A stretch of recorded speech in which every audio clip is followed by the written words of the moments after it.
Hello.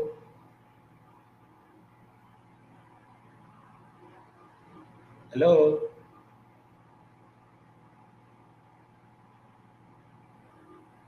Hello. Hello. Okay.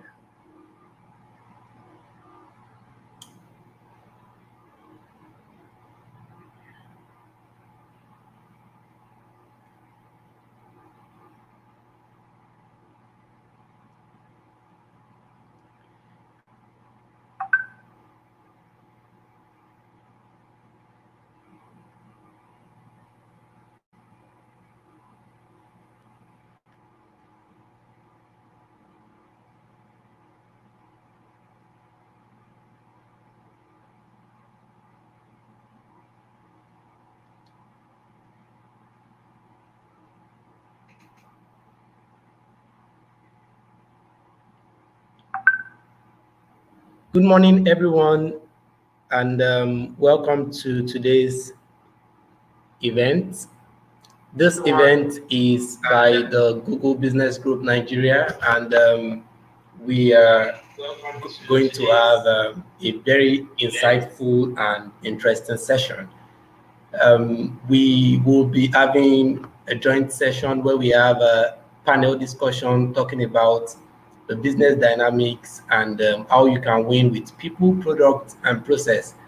And also, we'll be having a keynote session by Awosopin Solomon, who is Africa's data consultant for Google. If you're just joining us and you are here on YouTube, just introduce yourself, tell us your business name and where you are from. Example, I am Afolayan Daniel and I am from Yaba. So just tell us wherever you are from, your name and your state.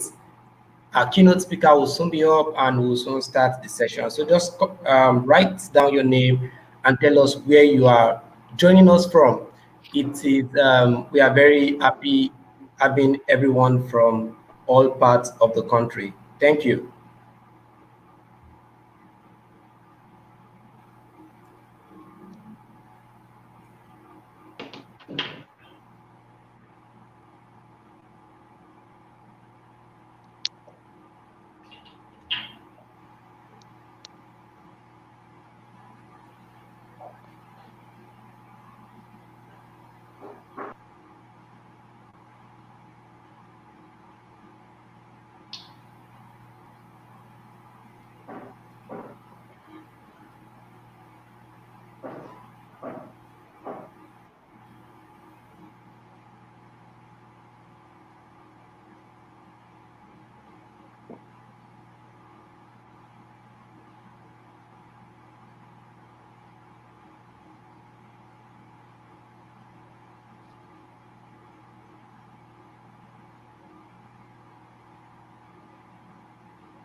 Hello, everybody. Hi, Olatomi. Good morning. Oh, hi. It's afternoon, Daniel. Good afternoon. Good afternoon. Good afternoon. So, good afternoon, everyone. We are going to be starting soon. We have about 13 Google Business Group Nigerian chapters that have collaborated to have this event. We have Google Business Group Aba there in Abia State. We have Google Business Group Abeokuta at Ogun State. We have Google Business Group Ado Ekiti from Ekiti State. We have Google Business Group Enugu from Enugu State. We have Google Business Group FCT from Abuja. We have Google Business Group Festac from Lagos here. We have Google Business Group Ibadan from Oyo State. We have Google Business Group Ikeja from Lagos. We have Google Business Group Jos from Lagos, from Plateau State. We have Google Business Group Lekki from Lagos. We have Google Business Group Onitsha from Anambra State. We have Google Business Group Uyo from Akwa Ibom State, and we have Google Business Group Yaba from Lagos State. These Google Business Groups, generally, for some of you that are just joining us, Google Business Groups are independent community-led groups formed by passionate business professionals and company owners, startup founders who share knowledge about Google products and web technologies for local business success. So what we do basically is that we're a community, an independent community-led group where we have startup founders join us, we have entrepreneurs, we have developers, we have students. These are people who have common passion for business growth, where we discuss topics around technology, marketing, finance, and what have you. These are geared towards using tools and technology to aid business success. And these groups, we've had Google Business Group Nigeria started actually from Lagos and went to all part of Nigeria. And to this event to be a 2-day event, today will be the first day and tomorrow we have the second day. My name is Afolayan Daniel, and I am the Google Business Group lead for Yaba here in Lagos. And joining me today on the panel session before I introduce our keynote speaker would be Olatomi, Kolawole, Daniel Chigozie, Omoshalewa, Tunde-Onokoya, and Mary Afan. Mary Afan is the woman will lead for Just. Olatomi Kolawole is the woman will lead for Google Business Group Ikeja. Daniel Chigozie is the Google Business Group lead for Aba. Why Omoshalewa Tunde-Onokoya is the woman will lead for Ibadan. We have a women will team. So for some of you that will be hearing the women will, women will is actually another Google initiative that is also embedded in the Google Business Group. It is a group where women come together to talk about the 4 pillars of women growth. We talk about leadership, talk about workplace, talk about digital literacy, and talk about entrepreneurship. So these 4 things are the 4 pillars of the women wheel, and we also have it in all of the 13 chapters of the Google Business Group. Now, our keynote speaker, as I said earlier, is Mr. Awosopin Solomon. He's the Digital Marketing and Insight Consultant at Google. He's the analytical consultant on large customer sales team supporting advertisers across Africa. And previously, he was in charge of the Google Developer Scholarship Program with Andela, with Udacity, and also with Pluralsight. He has also led Developer Student Clubs program across Africa.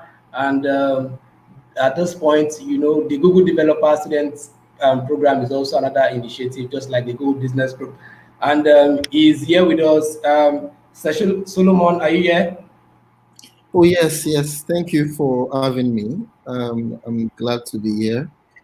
And I think you basically just did justice to that. I didn't even know I was all that.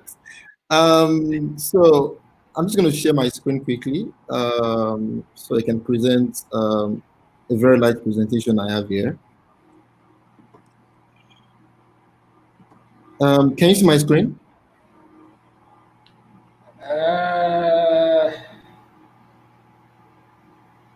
Can you see my screen? Not yet.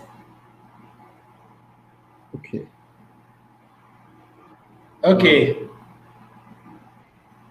Is it showing now?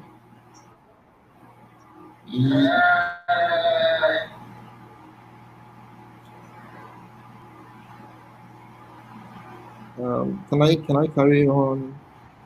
If you have any issues with it, just carry on without the slides. I've prepared some things I was looking to share. So, okay, screen is live. Thank you. Okay, so I'll just go on. So good afternoon, everyone. And like I said, thanks for having me here.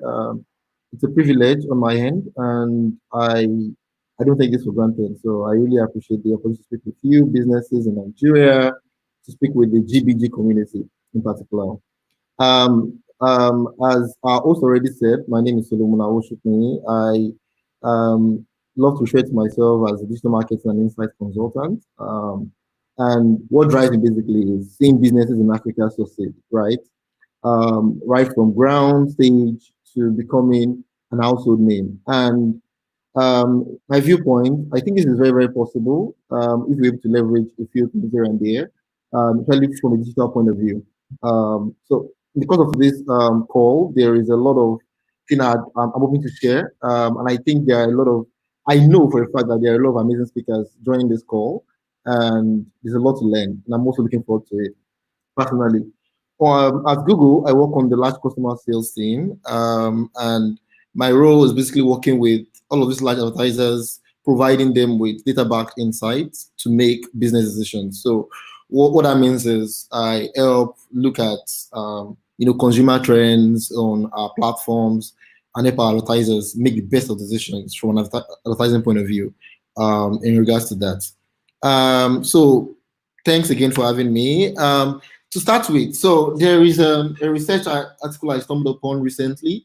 I think this was from McKinsey, saying that about 40% of internet users globally say that they will be shopping online more frequently when the pandemic ends, when the whole corona thing ends. For me, I think it's an interesting insight, and this goes a long way to tell what businesses or how business owners should be thinking about leveraging the internet and and digital basically to grow their business going forward. Because as we may have all noticed, a lot of us heavily relied upon on digital the last couple of months, especially during the lockdown, to get around, to still feel sane. There was this time during the lockdown that I almost thought I lost my sanity and I had to play music in the house, part of some of those things that were happening online just to maintain and, still remain sane. So we are witnessing a paradigm shift in consumer behavior.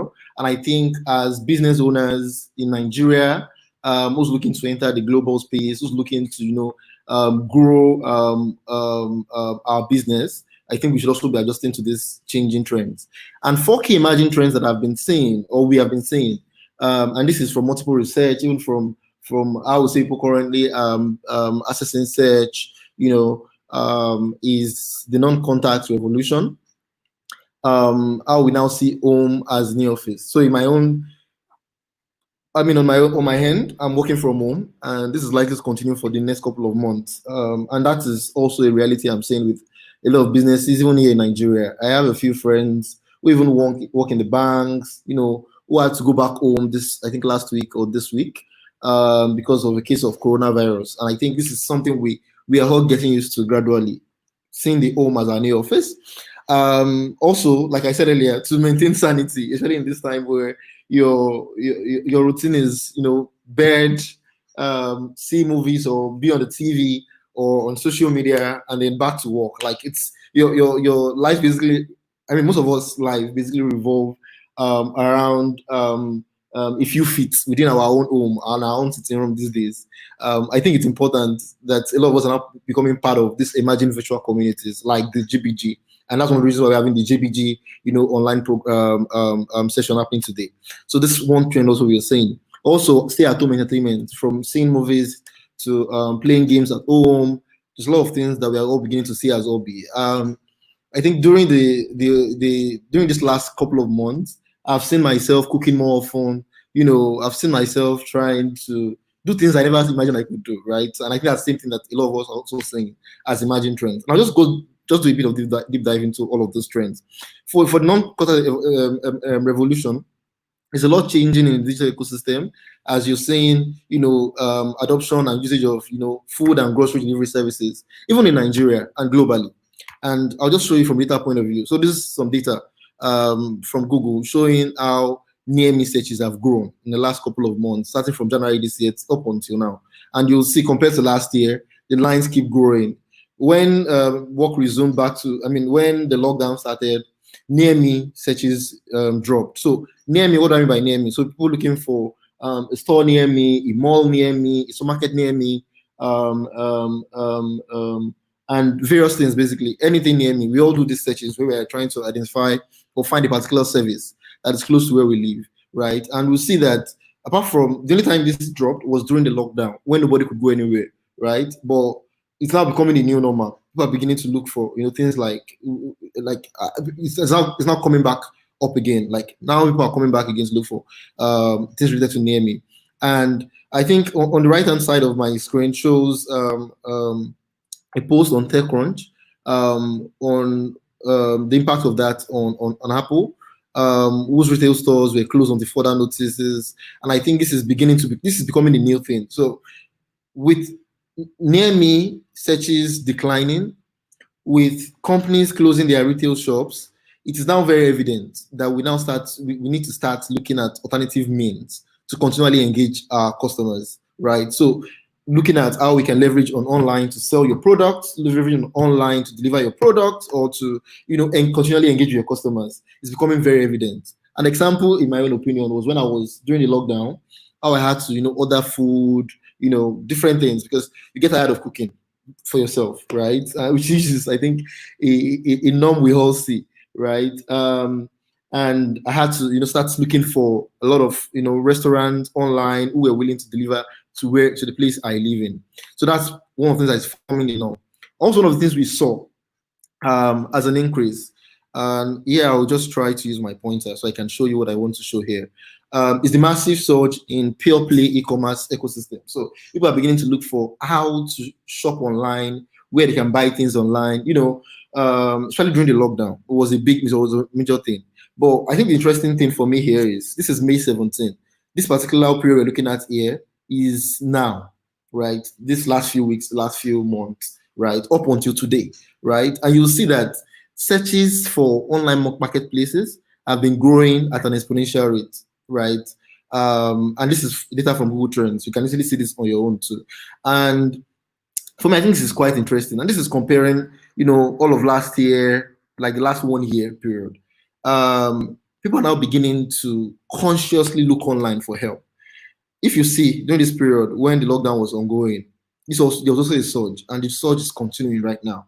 So as a brand who's trying to continue to survive, who wants to survive in the face of the new reality that is currently plaguing all of us, I think it's important to start looking at alternatives online. How do you want to continue to engage your audience using an online marketplace, leveraging Jumia, or having a personal store marketplace, your online shop? I always say one thing, that for every supermarket, for every boutique, it's important you have a physical location where people can come and check your items. But most importantly, in fact, if you don't have that, I think it's much more important to have an online shop where people can actually come and see what you have without leaving the confines of their home. Because right now, a lot of us rely on our mobile and all of our gadgets to do and perform all of the activities we used to do offline. And that's one of the realities that is currently plaguing us. One other thing I think I was just trying to, just playing with data to see, what's changing in the recent, in these recent times is around delivery. As I mentioned, food delivery is a big thing. People are looking for food delivery near me in Lagos, food delivery, Jumia food delivery, and a lot of other brands are offering food delivery services. So this is becoming a thing. People are beginning to adjust to this new reality, right? For replenishing their household items, from groceries, to food items and all of that. Also, in some other region, and this is a snapshot from a website, I think in China, Systone, showing how elderly users are beginning to adopt digital at an unforeseen pace, right? Which is quite interesting because these are the baby boomers, or even like the older folks, right? And it's quite interesting to see how they are coming online now to leverage leveraging the internet and digital to even get help. A classic example is my mom. I think in the last couple of weeks, during the lockdown, she was around for a bit, and you would see her, she wanted to be online, to be on YouTube, watching from content, to understanding how she can even do much more interesting things online. And I think this reality is also similar for a lot of us. So that's one thing to also think of and to be aware of as a business owner. The second emerging trend that we've been seeing is how home is becoming the new office. An example is myself. From now till some part of the period of the year, I'm likely to be working from home. And that's one that I'll continue for the next couple of months. You as a business, how are you reimagining this? How are you reimagining engaging with users who are working from home? If you're selling gadgets and all of that, how are you looking to engage with your users? An interesting stat, just from Google Trends also, is showing how big people are searching for work from home, right? This is on Google Trends. And you can see all through the period of the lockdown, you'll see the interesting rate as people in Nigeria are searching for work from home related articles and help content and items. So that's, for me, is quite interesting. Another interesting thing, and I think a lot of us already know this, is how people are beginning to leverage on teleconferencing solutions, for meetings, for work, and this is becoming a big thing. And these are some stats from, Apani, showing how Zoom weekly downloads has increased in the last couple of months, which for me, I think is quite interesting. And as a business owner, this should be part of what informs your decision. Also, part of having the home as a new office, these are items in Nigeria, and now people are searching for them in Nigeria. So search for computer keyboard, computer monitor, power inverter, is beginning to grow on search every day. People are coming on Google to basically look for, these items. How can I access, replace my computer keyboard since I have to work from home? All of this is showing us how we are seeing an unexpected boost, right? In great that people are coming online for help to satisfy their need to work from home. I think the third trend I was going to talk about is about on stay-at-home entertainment, which from gaming to video streaming, and how people are generally looking for help around this. So one of the interesting, stay-at-home entertainment that a lot of us are already embracing is this trend around changing hobbies, right? From cooking to doing exercises or to creating content. There's been a lot of interest around stay-at-home entertainment. As an example, I just tried to see how Nigerians are searching for how to cook and recipes, and you'll see how big this has grown in the last couple of months, from like the end of February up until now, and this continues to grow. Similar for how to cook, and if you also check for other categories, you'll see. And people are looking for how to cook okpa, ewedu. People are trying to explore, different form of, sort of flex their muscle a bit to try an interesting thing. Personally, I think I tried to, make vegetable, and I was so happy about that because it used to be a nightmare before now. So a lot of us are beginning to embrace this, and this is changing. So as a business owner, you want to think of how you begin to leverage this trend in now you plan for your business, or how you continue to engage with your audience going forward. Like I said, exercise is also a thing, and there's increased interest in content and searches for home workouts and videos to follow through on those, right? The last piece of this emerging trends is virtual communities, which, and one of it is what we're doing right now, having this video call to understand how this is impacting us, right? And there's a lot of searches for this also. A lot of people are looking for, virtual meetings, looking for virtual parties, looking for virtual learning, virtual classrooms. My baby sister would never let my phone and my mom's phone rest because she's always, trying to join a Google Classroom whenever she's with the device, or trying to learn on one platform or the other. My older brother's kids, who are between the ages of I think 2 and 3, would never allow. I mean, I've basically taken ownership of their parents' devices, basically consuming content every day, from the regular play content to the learning content. So this is what's forming our new reality.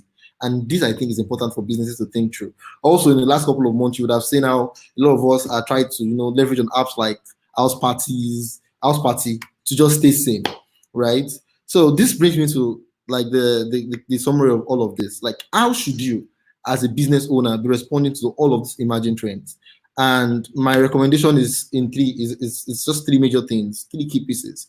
1, invest in online infrastructures, right? And I think later into this call, I'm sure the host already has a lot of interesting resources around how you should invest on the online infrastructure. And when I'm talking about online infrastructure, one of the things I'm talking about includes, your website, your mobile apps, your mobile websites.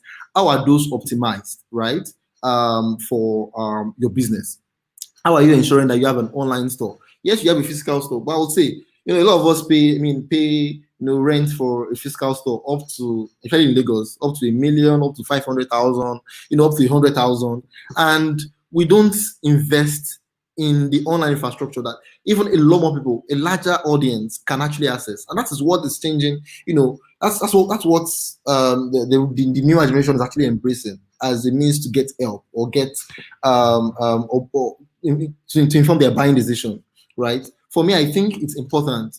I know for as little as 50,000 naira, you could, find some some website builder tools, or meet some website developers within the community, within GBG space, to help you build a website that's optimized for mobile. So ensure you're constantly engaging with your audience. For me, I think that is one important thing. And beyond that, one other thing that having a website will help you do is also to understand, what your users really care about. So, for example, you're currently into the restaurant business, and you currently sell maybe some particular kind of food, maybe just fried food, and then you can try to test, maybe add a different flavor to it, and easily, with your online audience constantly seeing all of this, and now you're constantly engaging with them, both on your website and on your social media pages, you can sort of understand the feel, or get be able to evaluate what works, what your users enjoy, which of your product line makes the most sense for a lot of your customers. For me, I think this is quite important for businesses to think of and to leverage going forward. So as part of online infrastructure, just to reiterate, is having a website that's optimized for mobile. And if you need help checking, how's my website currently optimized, there are a lot of tools. And I can share those links with the organizers later on. But there's one called Test My Site. You can just type it on Google Test My Site. It's a free tool. Just enter your website URL, and it shows you how optimized it is, either for mobile or for desktop. And you can easily engage with your developers, to improve upon that. Also having a social media page, Facebook, Instagram, engaging with users on YouTube if you have content for that platform, on Twitter. Because for example, as a user, I recently purchased an inverter, basically from the information I got on Twitter recently about a brand that was providing such services. I also was planning to get a work from home table, and this was also informed by something I'd seen on Instagram from a similar user. Or I think I acquired some gadgets recently also, and that was basically me searching on Google looking for product lines in that area for what I needed. And I found a lot of recommendations. I found a lot of stores, and I was able to visit, and purchase this item. So this is one major piece I think you as a business owner should start thinking about and should really be investing in. The second piece is investing in intent-driven marketing. And I decided to call this intent-driven marketing. This is basically digital advertising, digital marketing, right? You want to stop spending money on platforms or on solutions that just allows you, that you can basically not measure, one, and that doesn't really connect you with users that are looking to perform the action you need to perform. Like what's most valuable to you? Just put that in context. So what I mean is, you're into the business of selling bottles, right? Maybe water bottles like this one, and then you are currently, just pushing content on social media, on Instagram and Facebook, and you are necessarily not targeting specific users, right, who are likely to buy this product. You are specifically not, looking for people who are at that stage of the journey of, buying that bottle. You are just wasting a lot of marketing budgets, which I think is not so great, right? So it's important to understand and to leverage on intent-driven marketing frameworks, such as leveraging on search advertising with Google, leveraging on some social advertising, but just really targeting audiences that are much more likely to convert, right? I think earlier this week I was talking to a business owner in Lagos, a small business owner, and I found out that he's basically been spending a lot of money on social, right? Just targeting everyone in Lagos, spending a lot of marketing budgets, and the amount of leads that I created for him was very, very little and limited. And for me, I think that made me feel bad as a data analyst, because it's quite saddening to see that you're losing very, very interesting, very, very hard to come by marketing budgets on platforms that do not really, get you connected with users that are likely to buy from you, right? And I think one of the interesting things you can then do with some platforms that I'm familiar with. So one of them is advertising on Google, on search, as an example, is the ability to target people and only pay when they actually perform specific actions that you want to perform. So an example is PPC advertising.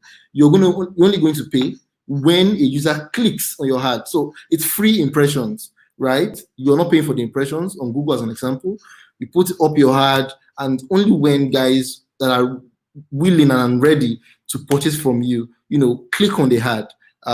That's the only time you actually play. You actually pay for the ad for the advert.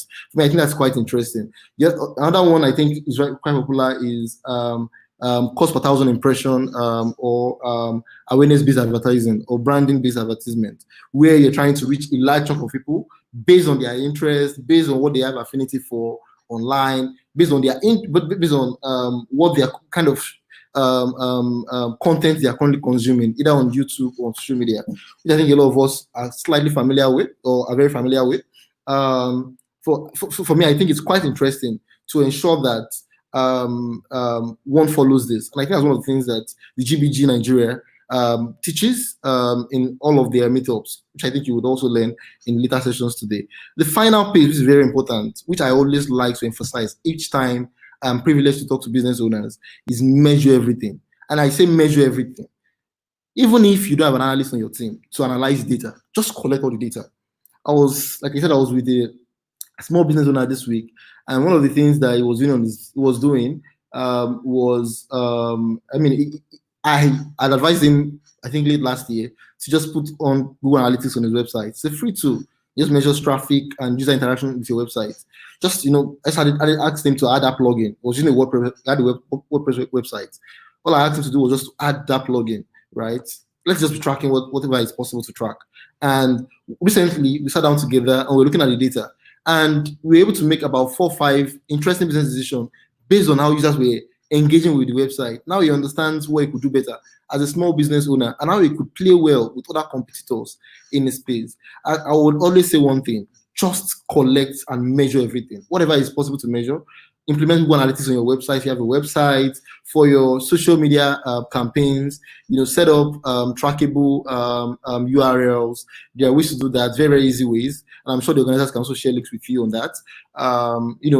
Track everything from offline, get feedback from your customers, find a database of the current customers you have and how you can continue to engage with them.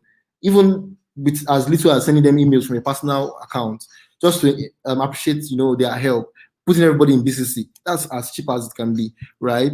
Or as free as it can be. So for me, I think it's quite important to collect or measure everything that's possible to measure, and let data influence your decision, from marketing to production to everything you do as a business, right? From your strategy to recruiting new staff, to acquiring new customers, to re-engaging existing customer. Let data guide you. I would keep saying that. Let data guide you. You can make the best decision when you follow data. I would, in my opinion. I think data is like water. For you as a business owner, it should be your initial point of call. You should drink it every day and basically make the best of decision leveraging data. I think this is all I have for today. At this point, I'm happy to entertain any questions. But once again, I say thanks for having me. If you are like that guy in the GIF who's been dozing all through, this is the time to ask questions. I would hand over back to the organizer, Daniel. To everything you do as a business, right? From the strategy to recruiting new staff, to acquiring new customers, to re-engaging existing customer. Let data guide you. I would keep saying that let data guide you. You can make the best decision when you follow the data. I would, in my opinion. I think data is like water. For you as a business owner, it should be your initial point of call. You should drink it every day and basically make the best decision leveraging data. I think this is all I have for today. At this point, I'm happy to take any questions. But once again, I say thanks for having me. Yeah. That guy in the GIF who's been dozing all through. This is the time to ask questions. Thank you, Mr. Solomon. Organizer.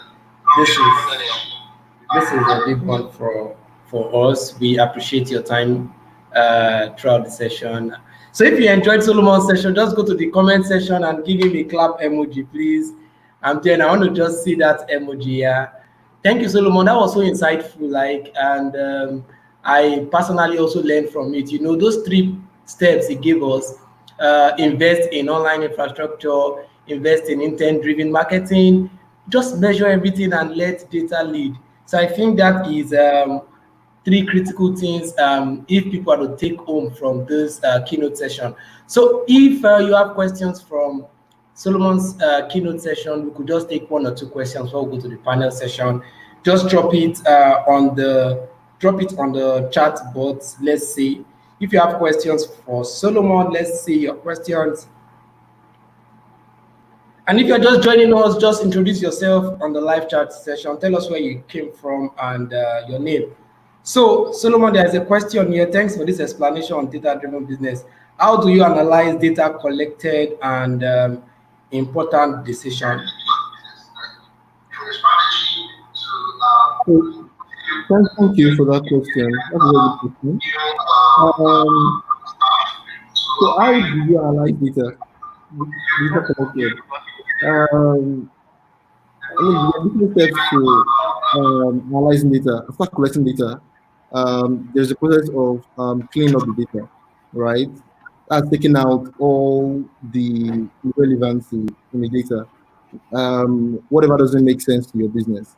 And I think as a follow up to that, there's a process of then, plotting graphs, trying to see, what the trend from like the entire pool, or having that in a spreadsheet, and then color coding rows or columns to basically see, what stands out in the entire data pool. But I can't basically teach data analytics in this particular session, but I can definitely recommend courses to take to get started. For a business owner who has a website, I think the best place to start is on Google Analytics, and there's a free Google Analytics course online. It's called the Google Analytics Academy, right? So you can just Google that and try to follow through that, and I'm sure that will definitely be helpful. So I don't know if that answers the question, but I just try to give you an idea of how you go about the analyzing data. But I think the much more interesting thing is that you can learn everything in this call, and you seem to do the hard work of taking maybe a course on Google Analytics Academy, or there are a lot of free courses from Ivy League schools. I just finished one recently on I'm trying to remember the name of this platform. But yeah, you can check on Coursera. You can check on if you here and there. I can bring the link, share the link with the organizers, and then you can check it out after now. But there are a lot of free courses, even from Ivy League colleges, to do this.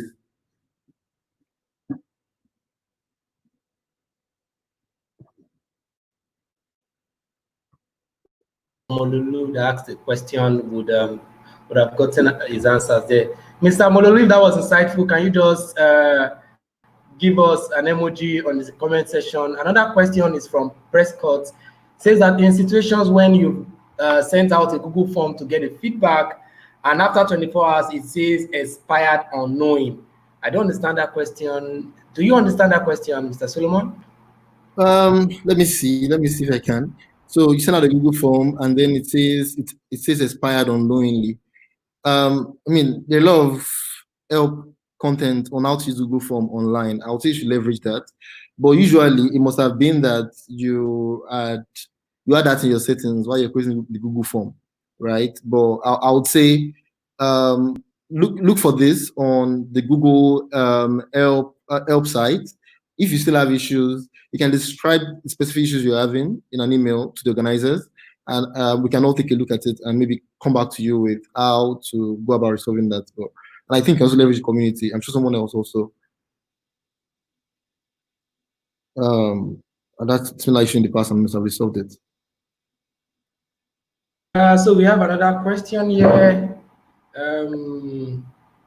That's from Dorcas Macobson. Says, please, I need more clarification on investing on infrastructure. Okay, well, I think, thanks, Dorcas. Well, I'm not sure the question is very clear because you need clarification Yeah, on. so what kind of infrastructure is she talking about? I mean, today we spoke about different sort of infrastructure you should build for your business, which is having a website, ensuring you have website is also optimized for mobile, ensuring that you have social media pages to engage with your audience. Because from all we've shared today, a lot of our audience are moving online and they want to be able to meet your business online and engage your business online. So it's more about ensuring that you are in the right place, you have the right um, uh, software in place, website, a mobile optimized website, a mobile app if you have enough resources for that, social media pages to continually engage with this new segment of users or with this growing segment of users in this new age, basically. I don't know if that Yeah, helps. thank you, Mr. Solomon. Thank you, Mr. Solomon. Do we have any other question? So I think that's basically it. Uh, I think that's basically it. Thank you for taking your time to answer these questions. We really appreciate your effort, and even that you came to this conference within a short notice, right? That means a lot. Thank you. Yeah. Thank you, Mr. Solomon. Any final words for the community, for our community members? Just a short one.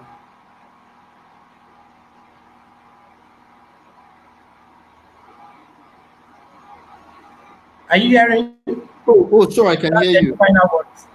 Okay, I think um, the final thing I would say is you're in the best place to grow, being part of the GBG community. I am a product of community.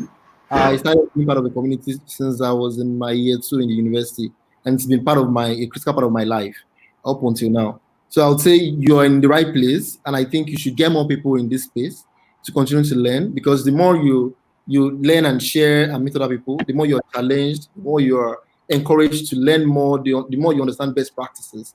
So for me, I would say you're in the best place. I think there's a second thing to say would be data is water. You should drink it every day. You should collect it every day. If you can analyze it, just collect it. And when the time comes, you can make the most sense of it. It would help in a lot of ways. You'd barely be able to understand the kind of information you can make.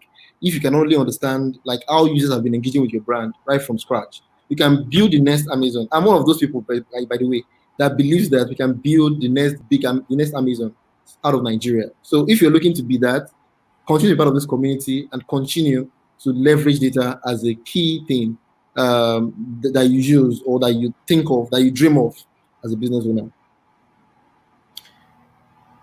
Thank you. That's so much. Thank you for having. Thank you for coming around. We appreciate. We hope that next time we call on you, you would come around. So thank you, Mr. Solomon. For everyone hearing us from home, let's just use a nice emoji, to appreciate the time he has given to us and the knowledge he has shared with us. Finally, so we'll be moving on to the panel session right now. We have 4 panelists on standby. We'll be talking on the business dynamics and we'll be talking on the winning with people, with product and process in the new normal. I hope my panelist is here.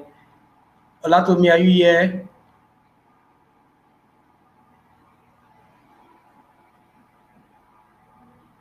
So as our panelists are coming up here, we have Olatomi here.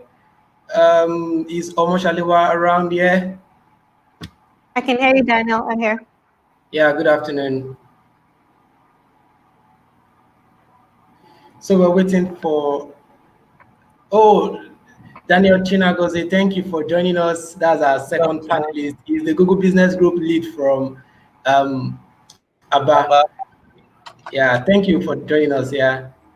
Thank you, Daniel. Sorry for joining a bit late. No problem, no problem. Do we have our third panelist, Afan?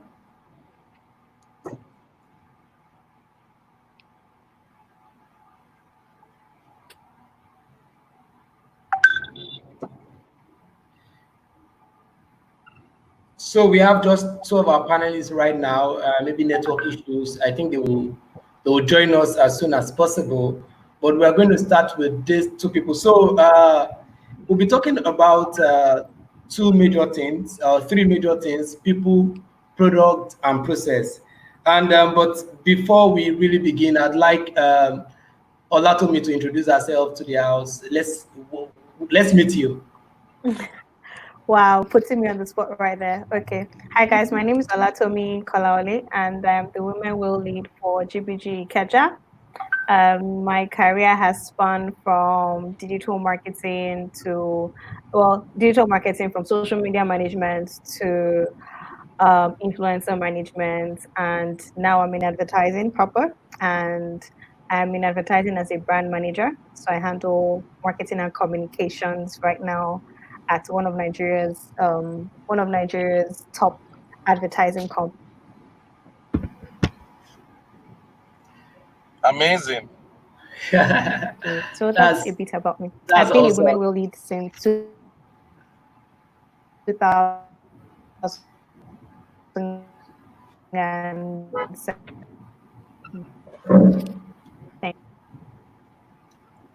Yeah, Olatomi, thank you. It's nice having you here on. So Daniel, can you introduce yourself? Can we get to know you? Okay, beautiful. My name is Daniel Chigozie. So Daniel, can you? I'm the founder and CEO of Innovation Growth Hub. Innovation Growth Hub is a business, technology, and creative incubation hub based in Aba and Onitsha. For us, Innovation Growth Hub is an expression of what we our dream of using technology to grow small businesses across Africa, starting from our home, starting from our community. At present, I'm the lead for GBG Aba. GBG is Google Business Group Aba. I'm one of the founding leads, and so my interest in technology has always been a pathway to growing a very strong tech ecosystem in our community. We believe that the first thing we need to do is to build enough skills needed for the ecosystem, and then these skills will build startups.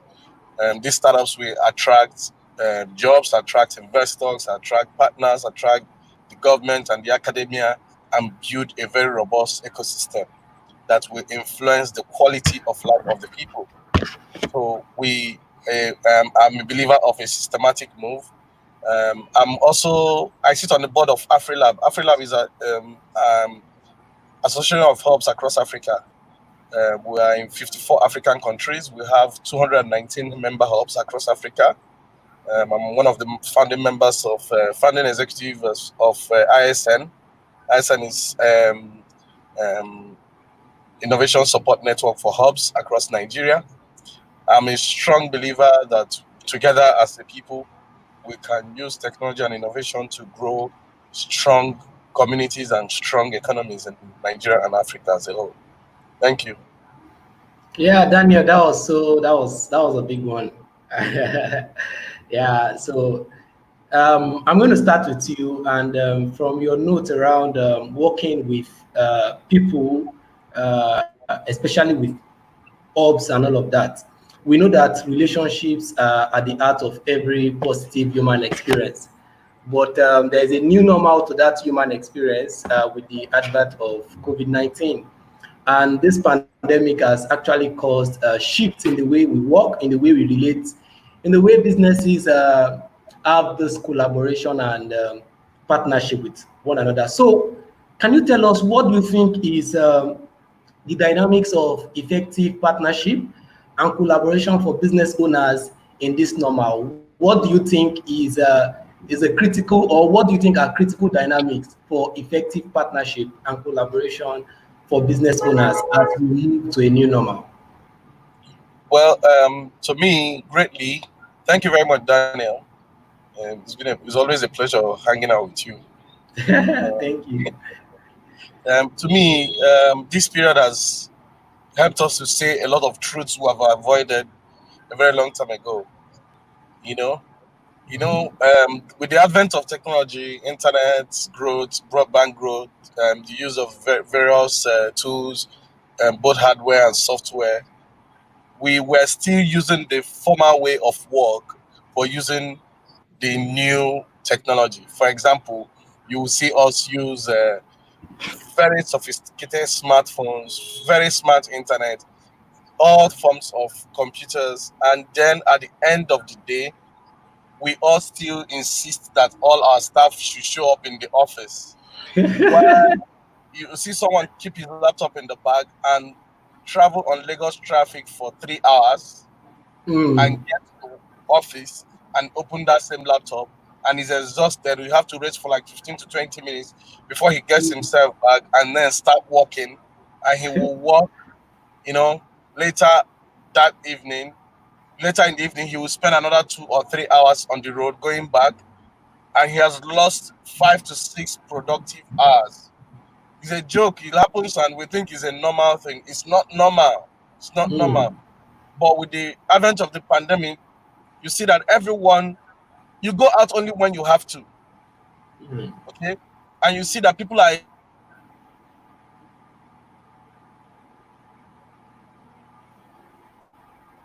people have better quality life now. People will have will be able to access tools they need more. People can relate better. For example, there are certain things I would have discussed with you a long time ago, but I keep saying, when we see. But because of this pandemic, we've understood that we can actually use certain tools. I don't need to travel. Okay, for the past 6 years, this is the longest time I've ever stayed without flying. Okay, we were always flying for business, but most of those things that make you fly right now, you do it in your homes. You relate with people, you get people to, and it has actually now expanded our heart to be able to do business with people beyond our shores. Okay, it has strengthened business. Before now, if you want to host an event, you'll be limited with the speakers around you. But right now, you want to explore. You want to get speakers from Singapore, from Thailand, from everywhere, because they are almost with you there. Okay. Now, smart contracting and secure contracting have become stronger now. Okay. Instead of those same contracts, we need to travel to go and sign. I have a partner that I implement a project for. Anytime he gives me a project, I'll have to travel to his city to go and sign the contract and take pictures. But now, okay, it's easier. Because of the way things are. This same contract is sent to me, and with applications on tools on my phone, I just open it and impute my signature because already I have my virtual signature saved in the system. I sign and then we execute. So the issue is that thank you, Daniel. Just wrap up. There are a lot of things that will get better. Some relationships will get stronger. Like, for example, Daniel, I told you the other time that I'm considering doing a business with you. Okay? Before, in the past, I would ask you to travel to Aba. I would send flight tickets and ask you to come to Aba. But now, virtually, we can discuss whatever it is. Okay, within this period, I've hired consultants and partners. I've engaged partners that are outside of our clients, some of them outside of the country, because of the season. This time will make us use better people and make us seek out for the smartest and the brightest and have relationships with them. I look forward to having a great time because these things. Thank you, Daniel. Olatomi, you have actually worked in the advertising space, and you've seen how businesses, you've worked with small businesses and big businesses in marketing their products. Now, this is a new normal. What do you think are strategies small business owners can use to create business products?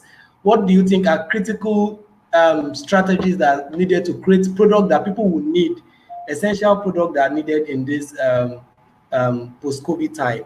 Because, as we said, and as Daniel has highlighted, these times call for new measures. And so what do you think are critical products that people would buy, that people would should create. So give us an insight.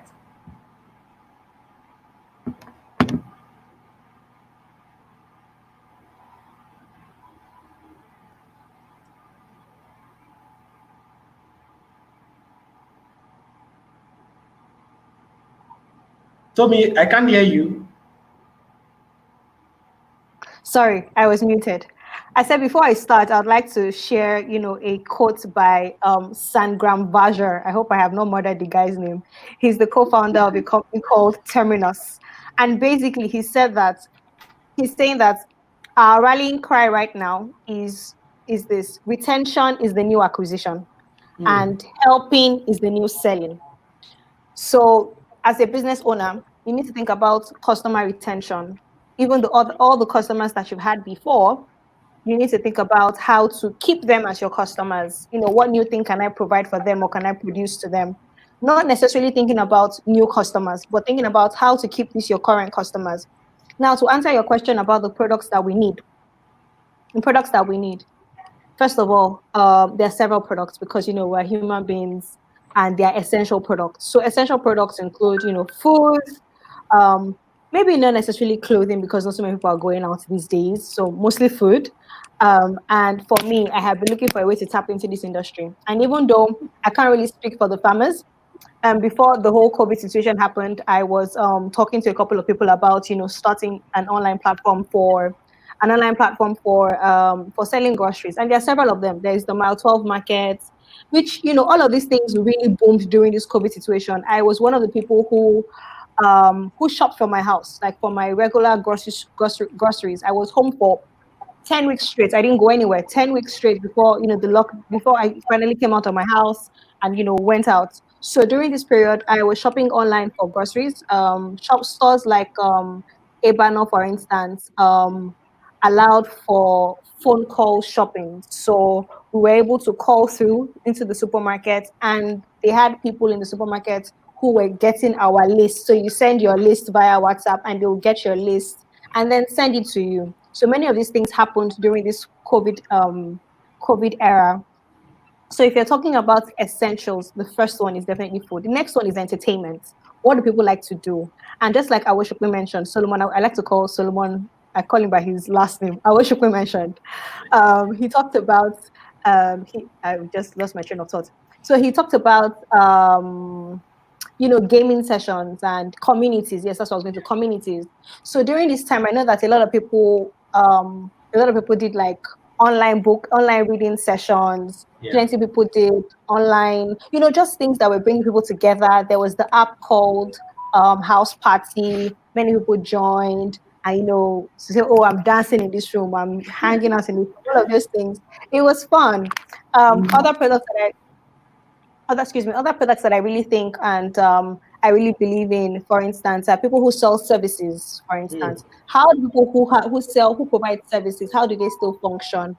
A good example will be the gym that I use. So I use a gym called iFitness in Ikeja.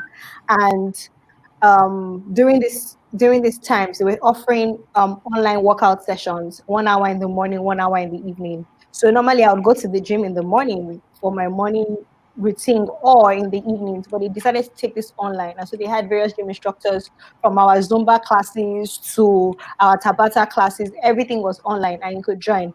Now, post-COVID, even though the gyms are not fully open right now, post-COVID, they now have an online membership for the gym where you actually pay. And people, because they were helping us during the COVID period, they had free online sessions on Instagram Live, etc. Because of this, many people have now paid for the online service. So as a business owner, and when you're thinking about products, and I'm sure, as we go on with this conversation, I'll talk about pivoting as a business owner when you feel like, okay, it seems like my industry is dead. There's a need to pivot. And so even if you used to sell, I don't know, maybe you used to sell, I can't think of the products right now, but it's important that you find ways to pivot. So for instance, some people I'm trying to remember what industry, they moved from that industry to making, what's it called, hand sanitizers during this time. So it's, even though that was not their core initially, but because of the times that we're in, they pivoted into this. So when it comes to products, I would say what are the daily essentials right now? And then secondly, food. That's it for me. Food and daily essentials. Yeah, Wow. I don't know what I Okay, can you wanted to contribute. point something out? Yeah. Let me give Yeah, you 30 seconds. Yes. For me, I tell people during this period, everyone, not just people in food and few services, should think in terms of how can I take my products and services I'm offering to these people to them. Okay. Yeah. So what we did as Innovation Growth Hub, because it was clear, man, this is going to be challenging because hub spaces. People need Yeah. to come to your space. People need to come for training. We had partners who were implementing projects for. Immediately, the pandemic started getting somehow, they canceled all physical projects. Okay. For example, So, we had planned out a GBG project in line with the International Women Day. All that was put on hold, all that was cancelled. Now, you know what we started doing? We started engaging all our partners one after the other to wow. co-create with them a virtual version of our offering. Co-creation. There are some of our partners now. Now, let me tell you the good news. The good news is that virtually all our major partners had come up with online version of the projects we were implementing for them. So I With think, higher, Daniel, sorry, let me cut you short here. Sorry. So that you just join this to your insight.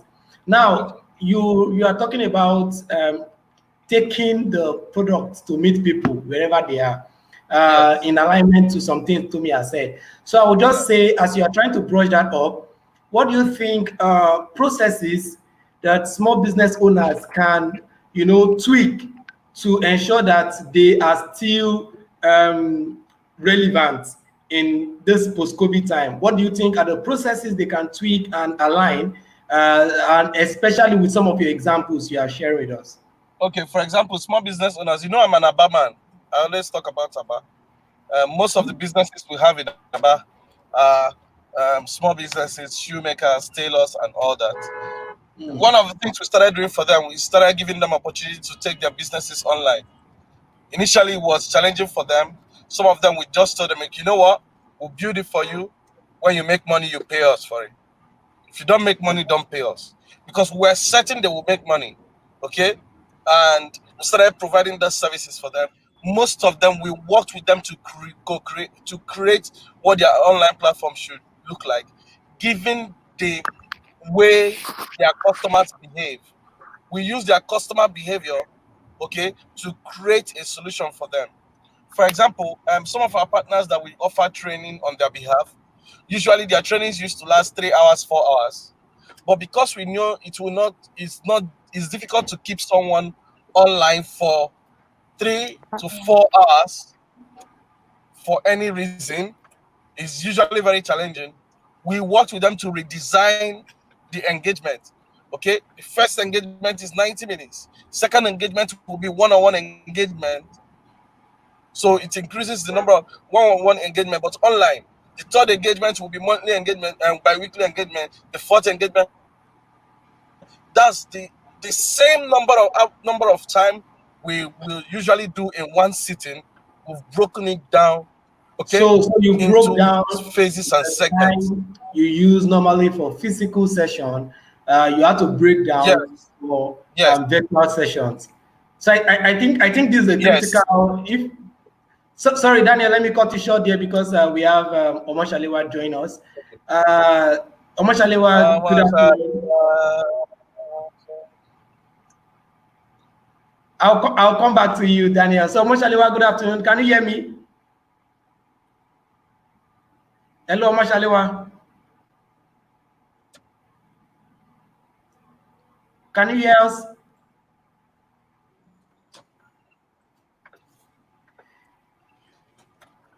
Okay, I think we would have to hold on for her to fix her audio. Our tech people would talk to her at the background. So if you are following us on YouTube, please note your questions and push them to the comment section. As soon as we are through with this, the plenary, would come back to the comment section. But at first, I also want my panelists to dish these things out, right? So Daniel has talked about how small business owners can tweak their processes and, you know, can break down some of the things they do physically to be relevant online. Tommy, I would come back to you before I go back to Omoshalewa. My network is bad. Are you hearing me now? Are you hearing me now, Omoshalewa? Okay, Tommy, let me get back to you before I go back to Omoshalewa. Okay. How, you know, Daniel was talking about, you know, breaking some of those things down. Now, I would say that for small business owners, how do you think they can create products that has unique selling propositions, USP? You talked about creating product the other time on gaming, on entertainment, on groceries, and all of that. So as essential product. But I'm saying now that how do you craft out unique selling propositions for this product rather, to ensure that your business is an hot cake in the market, and that instead of people going to A, B, or C, they are coming to you as business D? What are the critical unique selling propositions you would advise business owners to leverage on or to look at as they are trying to create products and trying to stay relevant in this new normal? Thank you, Daniel. So I'm just noting my points already, as you mentioned USPs. So two things for me. Number one is that the market is large. So even in creating your USPs, for instance, when I was searching for people who could deliver to me and who I could buy even my market produce during the lockdown and even now post-lockdown, there were several stores online who were providing this particular service, but very few of them had what they said they had it in stock. So it was one thing when I called them and they said, oh yes, and we had that, but we don't have it anymore. And then I had to go to like 10 people to get to the final 11th person who would supply me. So for me, I think that even in creating, before you even think about creating USPs, I think you should focus, like Solomon mentioned, I think you should focus on pushing to your target audience first, like having your own customer base first. Now, after having your own customer base, it's now retaining those people. I believe that as business owners, we probably already have, we are called business owners because we have customers. So it's important this time around during this period that we take online meetings seriously with our customers. It doesn't matter what it is that you're selling, whether it's shoes or bags or whatever, and you're posting them on WhatsApp.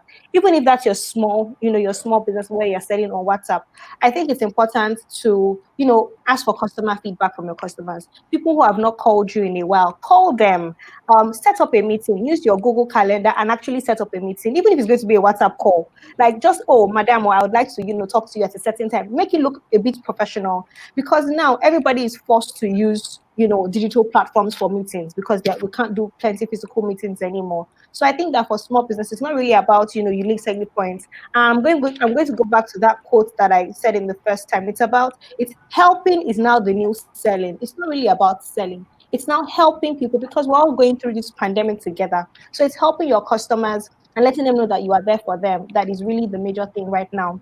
So when it comes to unique selling points in this digital time, analytics would help, like Solomon said. So whether you've run ads before on Instagram, check and see your analytics.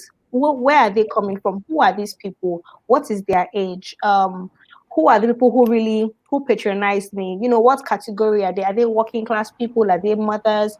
Segment them, and then maybe for unique selling proposition, you can now focus on what a certain market prefers, and then just focus on pushing your products to them. That's what I would say about unique selling proposition and focus, basically. Thank you, Tommy. That was insightful. I know that our audience have gotten that. So I'll go back to Daniel.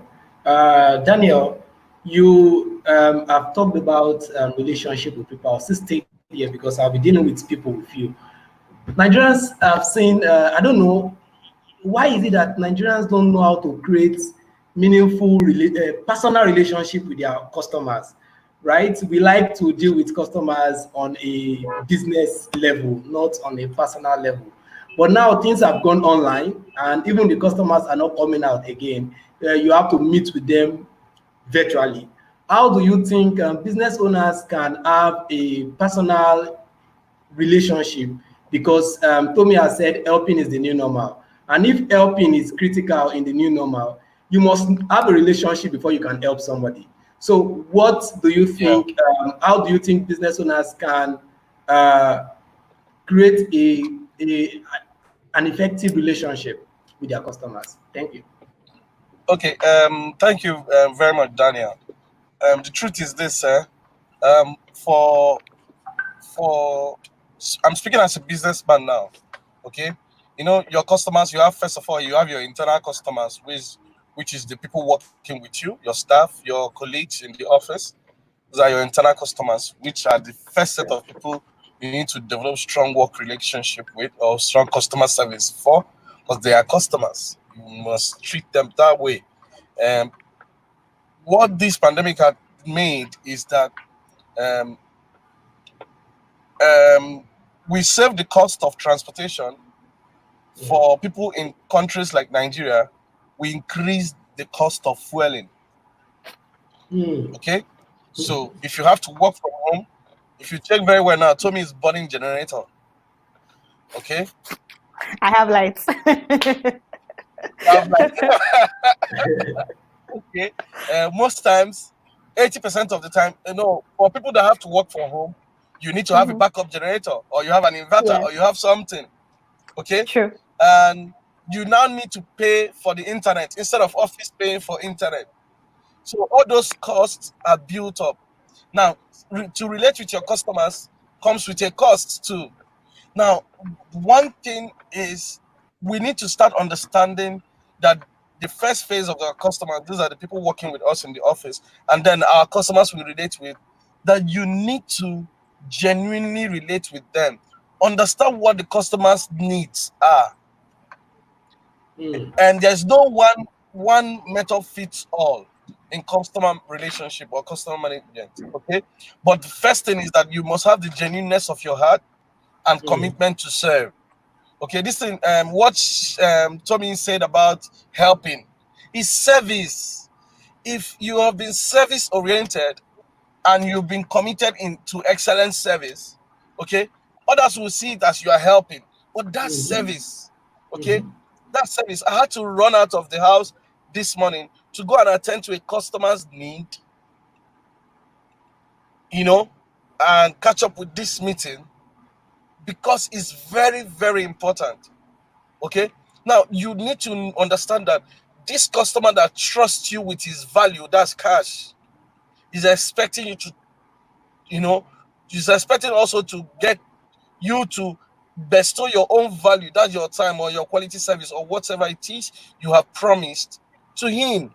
And up to the point where we don't need to get into fighting. Okay, we need to agree on terms, and then these days and time, please, we must do everything within our powers to specify rules of engagement. We build websites for businesses. Okay, before now, we can just ask you to send us your content, and we'll start building. Now, we'll sign, design a document, a contract. You will sign. We'll sign. You sign. It must be executed. Even everything, with your PR, the product requirement document, step by step, so that someone doesn't come after 2 days or 3 days and say, you are not done with this thing. We'll tell you clearly, this is going to take you this number of weeks. Okay? Because the pressure on businesses now naturally is going to increase. Because, okay, and not more people are coming to the knowledge of the fact that they need these services you want and that you provide. Okay, some people don't want their website to go down at any point in time, like what you complained about, calling some people and that they don't have the stock. So just imagine how that felt, that you have to call 10 people, okay, to deliver on a promise they promised. So that is where one thing we still need to work on as Nigerians, the issue of integrity. Okay, I have this product. If you don't have it, put 0. And that's what carts can do for you. That's what inventory system can do for you. So when someone goes there, it's automated. He's able to see zero. So, but what happens is that a lot of people want to run e-commerce platforms. They look for someone, they build their e-commerce for them, but they won't understand the simple process of e-commerce management, where you are able to know that you sell from the platform. Let's say if you are selling online, they sell from the platform. When you are selling physically to sell from that platform, so that your inventory is tight, you know. So there's a lot of knowledge that must happen. It's not that Nigerians don't want to do beautiful customer service. Sometimes it's actually knowledge gap. Sometimes it's actually competence, capacity. Okay, so these times insist that we must build capacity. These times insist, you know, we that are job employers of labor. Okay, these times insist that you must find a way to pay more. Okay, your staff will now start renegotiating because they have options. Because they are working from home, they can be doing other things that they are not doing your work. So you need to know what terms that you must, you know, what types of engagement must be you must have with them to ensure that they deliver on the promises you have made people. Okay, you know. So these are things we must consider. And then, not if you don't have the capacity to deliver quality and excellent customer service, please go get the capacity or hire this capacity. Okay, hire the capacity. There are some people I won't be able to pay monthly salary to work for me today, but I have hired them as consultants because of certain things we need to grow with respect to capacity in our own system. So everyone must think in terms of how do we grow as an organization? What can we do better? Because this time we are online, it means if you mess up, the whole world will see it. Okay? Don't finish someone's work, the person will just call you out immediately. So we must do everything within our power to ensure that we deliver quality service and deliver quality customer service at that. Thank you, Daniel. Yeah, thank you, Daniel. I think you've actually helped us point out. I know some of the businesses they are not taking relationships with customers critical. From now on, they will see how having that effective relationship is critical to executing projects and reaching the final goal of a business. Omoshalewa, are you here now?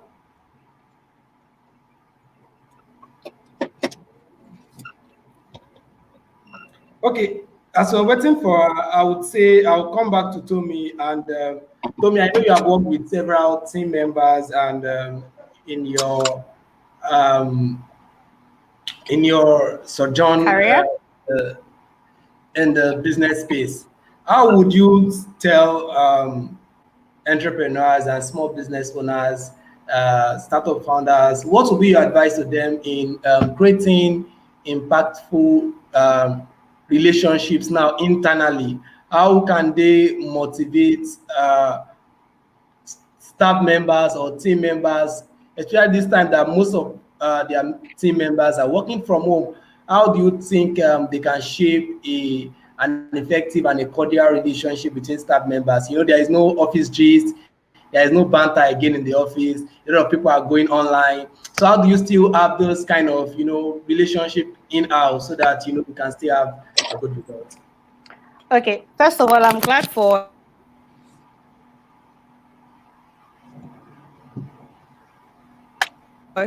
for this question, because I had written down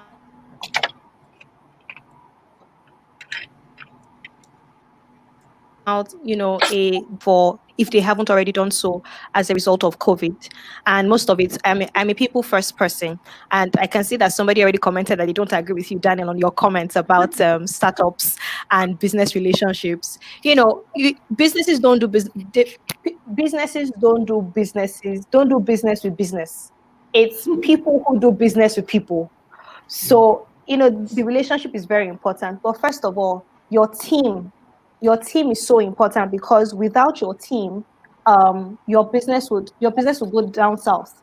So first of all, as an entrepreneur, if you haven't done so already, you need to create a detailed relaunch map. Because one thing I'm grateful for this COVID situation is that I feel like it has leveled the playing ground, the playing field. Small businesses used to run, with online services, online platforms easily. And then the large organizations before were trying to catch up. And as a result, we're trying to get more people to buy from us online. But because there are no more, well, because we have fewer, well, I won't say fewer, because people are being careful about the COVID situation and are not going into physical stores as often as they used to. They are now pushed to the online platform, and now it's a level playing field for everybody. So you need to first of all have a detailed relaunch map for your business. That's number one. Number two, you need to reassure your existing customers. I keep saying it. It's now about retention. It's not about customer acquisition, but more like customer retention. So reassure your customers about the safety of their product, of your products and services. Ensure call them up, send them an email. How are you? Even if it is just one paragraph. Hi, we're just checking up on you to ensure that you're fine mentally, socially, etc. Our business is still available, our service is still available. Good to hear from you, or we're looking forward to hear from you soon. Full stop. Nothing too long.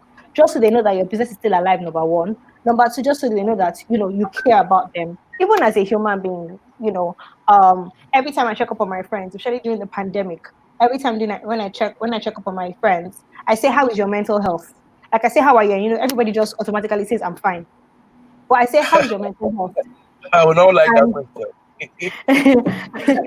No, I say to my friends all the time, like, how's your mental health? And they go, well, on a scale from 1 to 10, it was a 5 today, or it was a 4 today. And especially because many people live alone, people in their 20s right now who are living in Lagos and working in Lagos, and whose families are outside of Lagos, are living by themselves. And so even during this pandemic, I had to check up on people and say, yo, what's going on? By like week 3, week 4, people, some of my friends were like, oh, Tommy, I had to leave my house because I was running mad.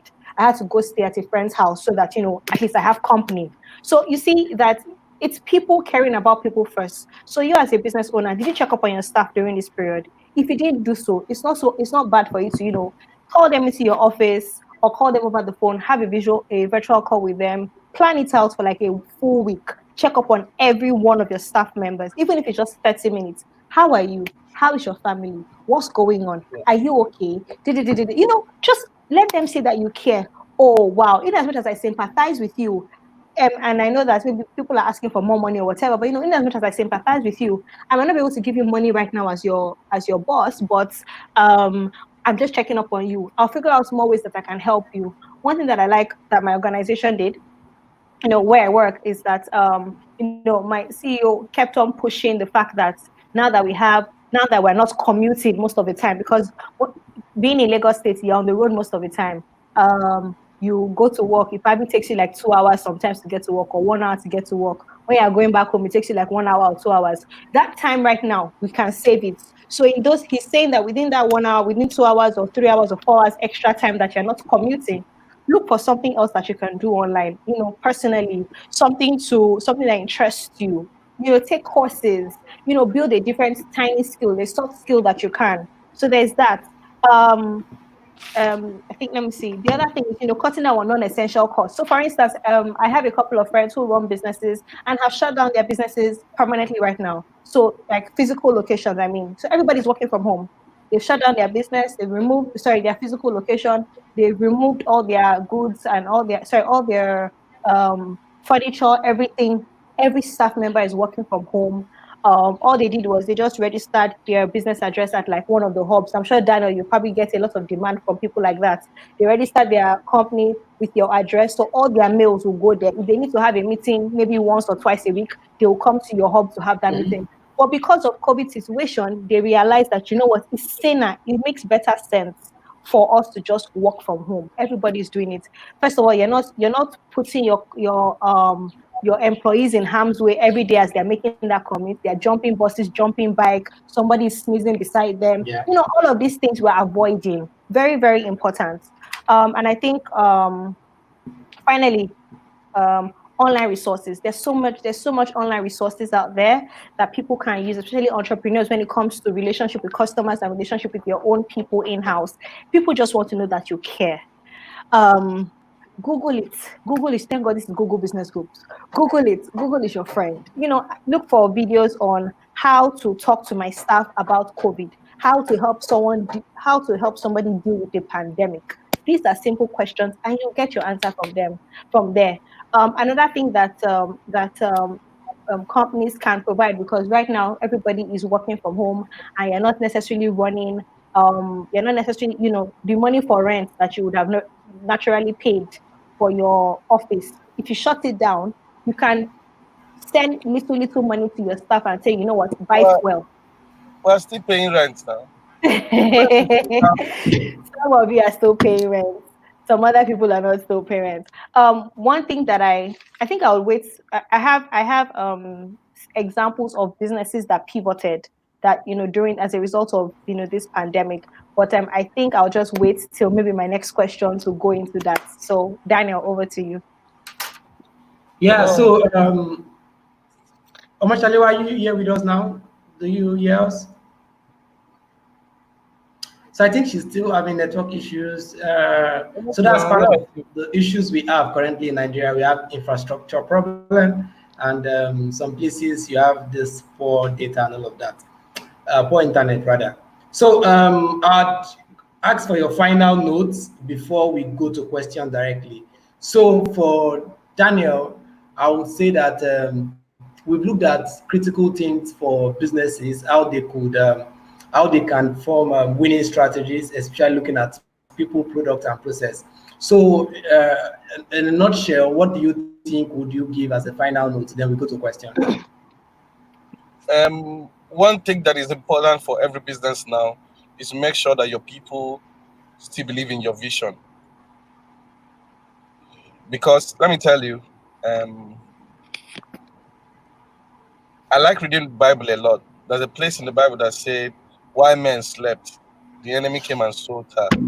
If you don't keep your vision alive in the hearts of your people, and because they are just all by themselves, crazy things will fly into their head. The commitment they used to have, they will start. Just imagine someone working for me now comes and say, "Why are we focusing on small businesses? Why don't we just go for big businesses that will pay us big money?" I will just feel that this person is losing that vision that I've always kept in front of them. Every business leader must keep the vision of the business in front of his people. However you want to do it, either by daily meetings or individual phone calls or keeping online presence alive. However you want to do it, or by having events, okay, online events and getting them to attend, you must keep the vision alive. Number two, product. You must rethink your product. In Aba, and this face mask business, because of the need for face masks, okay, you cannot, I will not mention numbers here, the amount of money businesses have made directly or indirectly by making local made beautiful face masks. Initially, when we started, they said it doesn't work, and then we started doing 2 layers. We started putting filter, and you see tailors that were doing fashion, because fashion industry went down, and Aba is majorly a fashion industry, okay? But all of a sudden, face masks became the in thing, okay? In a month, we were doing more than 2 million units, okay? At some point, the numbers kept increasing. Right now, Aba is exporting face masks outside of Nigeria. Different shades, different designs, okay? Now, that is product. Think in terms of product, that now people are home. People are willing to learn more. People are willing to do one thing or the other with their time. So you need to design to meet with that. Then process. Like today is my first time of using this StreamYard. I was reading about it yesterday. I was reading a review about StreamYard yesterday, and a lot of people, like today is the first time of using this tool that we're using for this, and it's so amazing. You will be shocked to find out that a company built this solution during this lockdown period. Okay, and it's something that everyone can stand up and say, this is what thing I need to do? How can I put the process? And if you already have a culture of excellence or culture of solving problem, it will definitely show this time. So stay true to what you believe, okay? Retrain people. If you want to hire. If you want to fire. Don't, you know, I'm advising myself and everyone because it's difficult. Firing is one of the most difficult jobs of a CEO. I wish they can take away that job from CEOs, so that another person, if the HR manager thing, at the end of the day, they will still bring it to you. For you to be the one that will make the killing decision. So you must try as much as possible to make sure your team is well managed. And if you notice that someone within the team is irreparable, okay, and you can't renegotiate terms, let the person go. Okay, if you notice you can no longer run your company by paying salaries, renegotiate terms with your people. You can discuss project approach. Okay, when there's a project, we split money. 20% of this project cost comes into this coffers, we split it, or 50%, whatsoever. It must not be business as usual. Okay, your co-founder must not be in the same place with you because you don't know who he and she is meeting up with. Okay, so we must think in terms of enshrining these days and time into our processes, into our everyday life. That's what I believe. And I believe that if we are focused and committed, we will do great things. Thank you, Daniel. That's phenomenal from you. So insightful. So I'd like to go to Tomi without wasting much time. Tomi.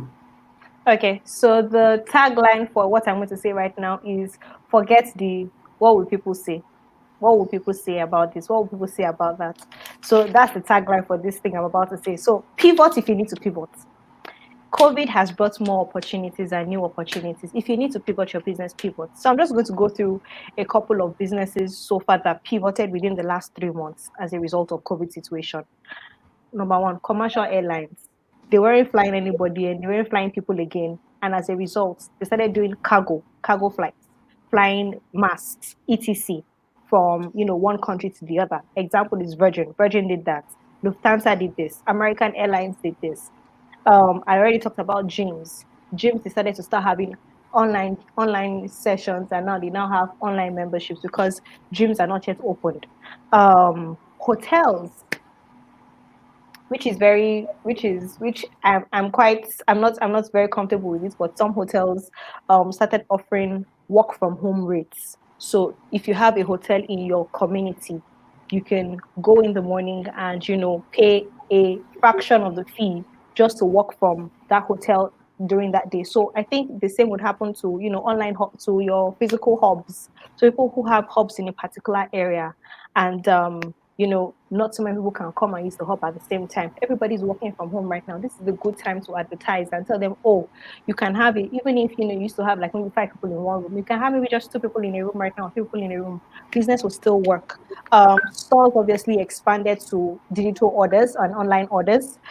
People started offering, this one is very amazing. So as we're doing this StreamYard service right now, I don't want to mention the names of people behind the scenes who are handling this service, but people started offering this type of service, like helping you host and manage your online sessions. There are so many conferences that are going to happen this year that cannot happen physically, but they need online sessions like this. Go and learn how to use this type of tools like this StreamYard, like Zoom, etc. to help such organizations manage their conferences that they would usually have physically.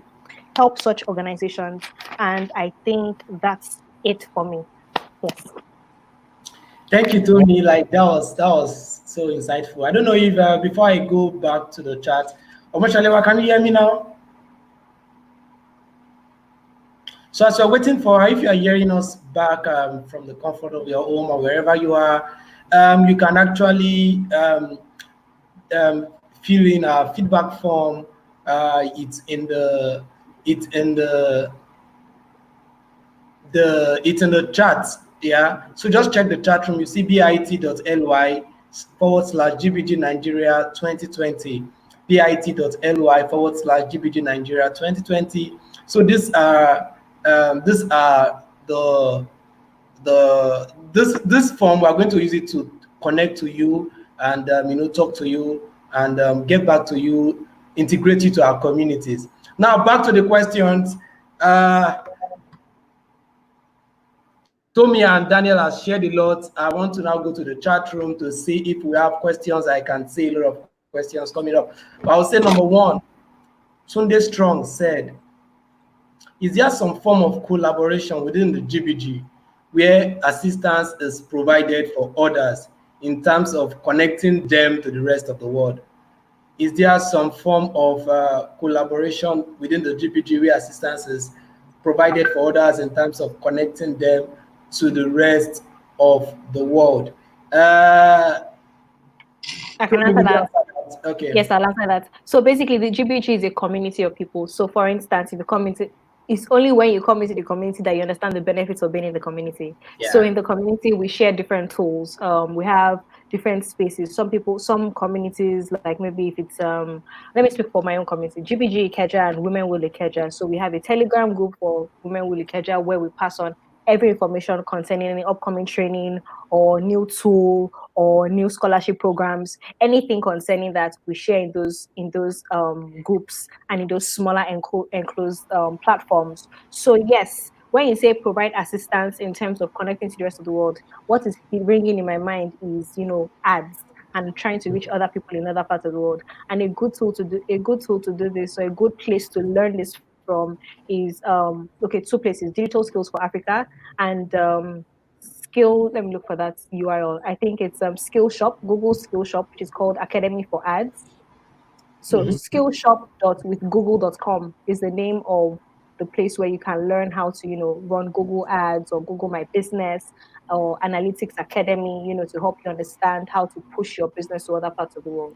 But most people don't know this, except they're in the community, and this is where we share such resources. Yes. Thank you. I think that's basically the answer to that. I don't think we have any other answer to that. So Daniel, you take this. For a brand that sell premium course and have more than 5,000 emails, but fail to make sales, what strategies can one employ to get conversion? For a brand that sells premium course and have more than 5,000 emails, but fail to make sales, what strategies can one employ to get conversion? For example, just imagine you're selling premium course and you have 5,000 emails of people that can't afford it. The first thing is, how did you build your email listing? So because a lot of people build email, I have 1 million emails. 1 million emails of who? Students. And then you want to sell to them. So what you need to do is properly start your engagement afresh. If you have used these 5,000 emails, but you fail to make sales, so it means that email is not converting. Okay. Do you check the open rate? Are people opening it? If they're opening it and they're not buying, it means that is either you're not communicating properly or you are not selling to the right audience. Okay. So you need to find your market. There is a whole lot of learning around funnel designing a funnel for business. You need to get the right emails. You need to sell them. It's not people don't come to social media or onto the internet looking with their cards, looking for who to buy something from. People buy from people. People buy from those they know. For example, first of all, connect with them. Okay, give them a freebie. Give them one thing to believe you for. Okay, accept. Do a free webinar or something. I've noticed that each time I do a free webinar, I close minimum 15 sales. Minimum. Okay, and the webinar, and when I come to the webinar, I deliver quality. Okay, do your product review, and it's a premium course.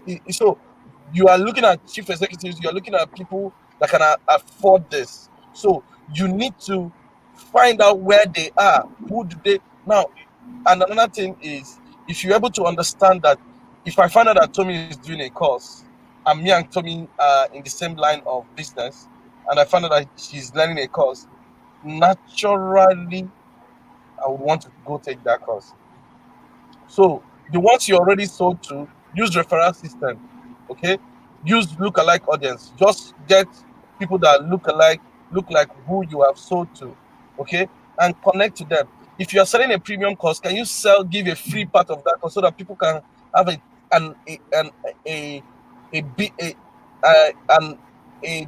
tip of the iceberg, okay? Have an idea of what you are offering so that they can trust you. Harvard did a free course, gave a free course, and it was one of their premium contents. They gave it out for free. Now, let me tell you what happens after then. Most of the people that attended that free course bought a paid version of another paid version of that course, okay? Because each of the lecturers are teaching in that free version of the course, they will refer to a particular course. They will refer to a particular course. They refer to a particular course. And then you see people will now start thinking in terms of buying that, okay? So if you try it directly, it's not working. Look for experts. Tommy is here. She's an advertising expert. I'm here. I can help you build one of the most converting funnels you can imagine in your life. Okay, target, retarget, double target until the person buys. Okay, so you might increase your funnel, and then you need to get, it's a lot of hard work. You need to put in the hard work, and I'm sure because you have attended this event, you will sell. Yeah, so thank you, Daniel. He said you can target, retarget, double target, and all of that. So I think that answers that question. You just have to understand who you are selling to, number one, ensure that that product is for the kind of audience. Those 5,000 people, you have to understand does that product meet their need? So you don't just create products, you actually create solutions to people's problem. So if your product is not a solution to their problem, sorry, they won't buy because they don't need it. It's not a solution to their problem. So back to the next question, Titilayo Table. She says that what are the levels you think SMEs can improve on, most especially when you can't meet the client face to face? I think I already spoke about this when I talked about you've already done that. virtual meetings. So have WhatsApp, WhatsApp calls with your customers. But to make it look more businessy and more professional, I think you should schedule, the meeting in like the calendar. So ask your customer for their email address and schedule a meeting in calendar so that, and make sure when you schedule a meeting, ensure that you put those reminders. I like to do at least 4 reminders so that the customer sees it 12 hours before the meeting and remembers, oh, in 12 hours time, or okay, 1 day before the meeting. So the customer remembers that, oh, tomorrow I have this meeting at so time with this person. It goes again at 12 hours to the meeting. Oh,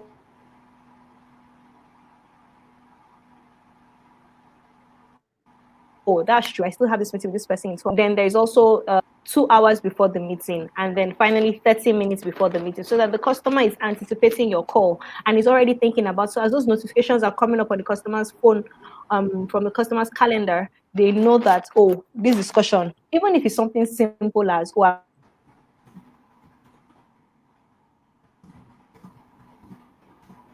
I'm just checking off. So that's important. Virtual phone calls or virtual meetings. You can use Google Meet, you can use WhatsApp, very easy. I think this is the easier best. Another way that if there's something else they need help with, or if there's something else that is even outside your own business that they're trying to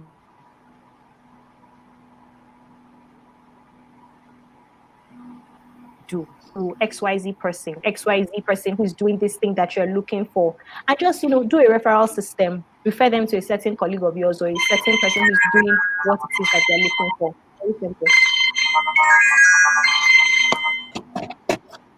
Yeah, thank you, Tony. So I'll just say that I'll just add 1 or 2 things for the question.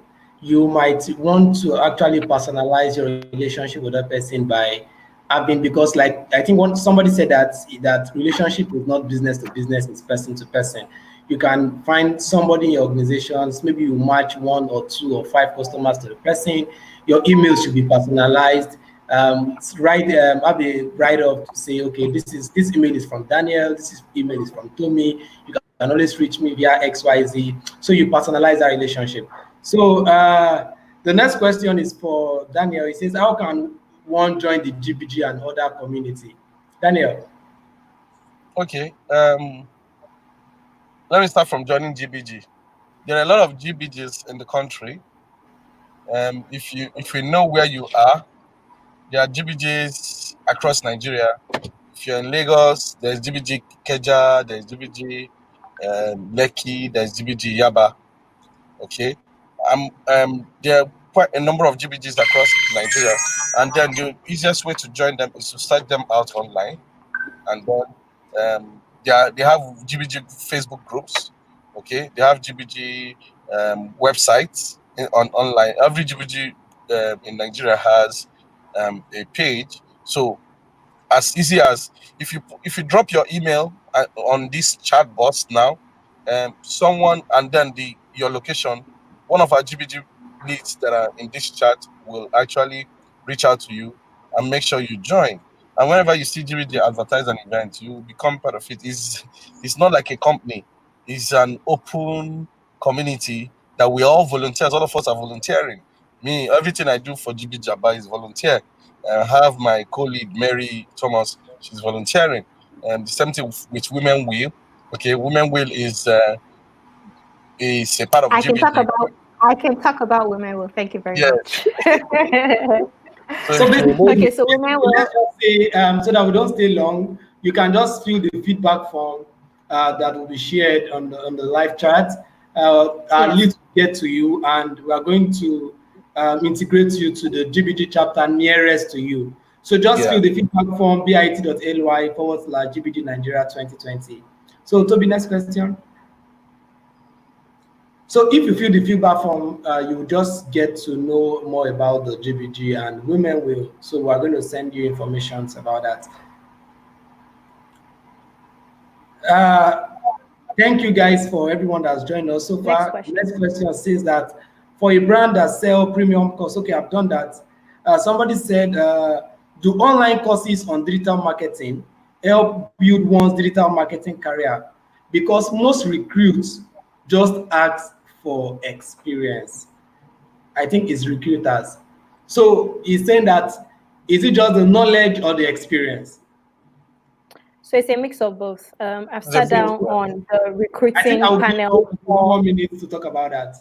Okay, I've sat on the hiring panel to hire digital marketing executives into the company. And many times, aside from the experience, what we're also looking out for is your certification, because it's one thing to have, it's one thing to do the work, but it's another thing to know the technicality as well. So I pride myself in always, first of all, acquiring a lot of knowledge concerning something and then doing. So it's good when you mix both. I'll give this example. So back in secondary school,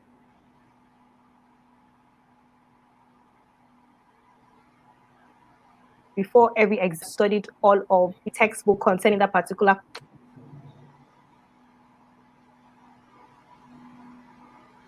So I didn't read it. It's a situation, no, or I didn't remember it. So it's the same with experience and technical knowledge. So it's important for you to acquire the skills and get the certificates, as well as it's important for you to have the experience. And you know that even if you don't have any experience,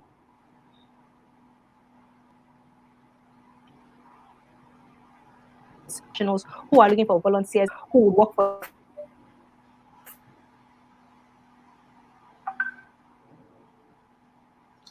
free. Okay.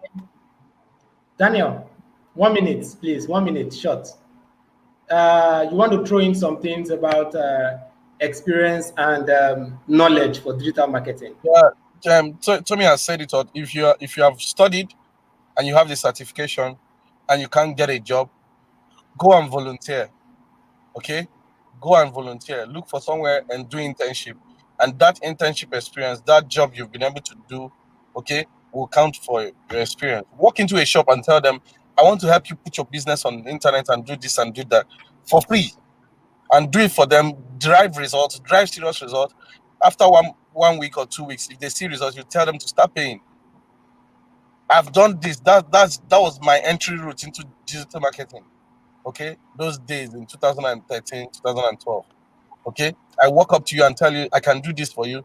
I help you do this, and I didn't have experience now, but that helped build my experience.